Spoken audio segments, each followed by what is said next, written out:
துவையல் எப்படி அரைக்கலான்னு பார்க்கலாம். 1/4 கிலோ அளவுக்கு இஞ்சி எடுத்து தோல் சீவி அதை கொஞ்சம் சின்ன சின்னதாக கட் பண்ணி மிக்ஸி ஜாரில் போட்டுக்கிட்டேன். பச்சை மிளகா ஒரு 5-6, ஒரு 7-8. இஞ்சி ஏற்கனவே காரமாக இருக்குங்கிறதுனால பச்சை மிளகா கொஞ்சமாக சேர்த்துக்கணும். கொஞ்சம் காரம் அந்த ஒரு டேஸ்ட்டாக இருக்கும், பச்சை மிளகா வாசனையாக இருக்கும். அதுக்காக இல்லைன்னா இஞ்சி மட்டுமே போதும். இதில் ஒரு வாசனை வரும், ஒரு காரம் வரும், இஞ்சியோட கசப்பு தன்மை குறையும். அதனால் இப்போ ஒரு 5-6 மிளகாய் சேர்த்துக்கலாம். புளி கொஞ்சோண்டு தண்ணி ஊற்றி ஊற வச்சுருந்தேன். நான் புளியாக வாங்கி அதை எடுத்து அரிஞ்சு சுத்தம் பண்ணி வச்சுப்பேன். அதில் நார் நீக்கி வச்சுருக்கேன், அதையும் அதில் சேர்த்துக்கலாம். ஒரு 100 கிராம் இருக்கும். 1/4 கிலோ இஞ்சிக்கு 100 கிராம் போட்டுக்கலாம். உப்பு தேவையான அளவு சேர்த்துக்கலாம். இதை அப்படியே மிக்சியில் போட்டு நல்லா மசியாக அரைச்சிக்கணும். நைஸாக அரைச்சிக்கணும். அரைச்சிட்டு பார்க்கலாம். அரைச்சாச்சு நைஸாக அந்த இஞ்சி துவையில். சொன்ன சாமான்லாம் சேர்த்து பச்சை மிளகா, உப்பு, இஞ்சி, புளி 4 சேர்த்து அரைச்சாச்சு. கொஞ்சமாக இருந்தாக்கா சும்மாவே அப்படியே யூஸ் பண்ணிக்கலாம்.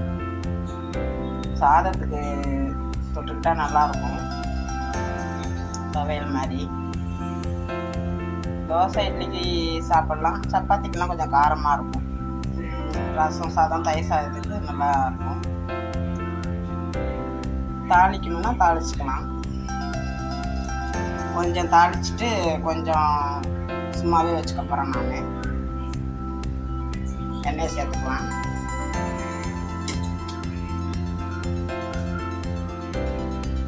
கடுகு போட்டுக்கலாம்.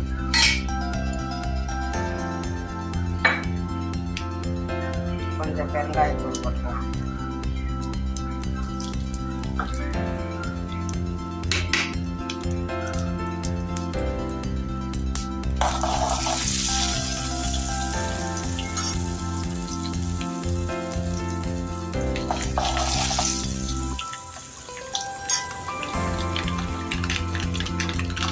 கடுகு எடுத்துட்டு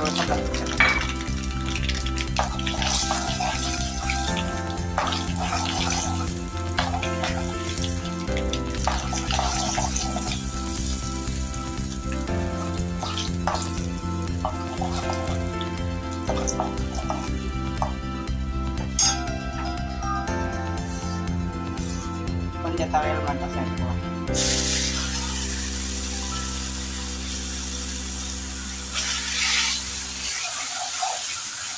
இதை நல்லா வதக்கி ஒரு பாட்டில் எடுத்து வச்சோம்னா ரொம்ப நாள் கெடாமல் இருக்கும்.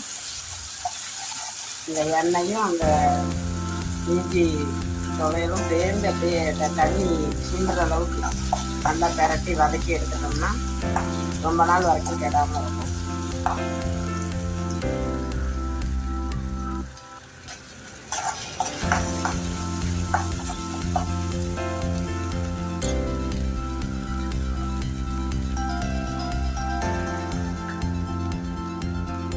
ஆஃப் பண்ணிட்டு பாத்திரத்தில் எடுத்து வச்சுக்கிட்டேன்.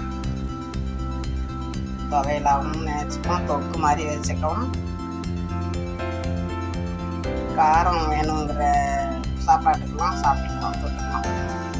நல்லா டேஸ்டியாக காரமாக இருக்கும், புளிப்பும் இருக்கும். தேங்க்யூ.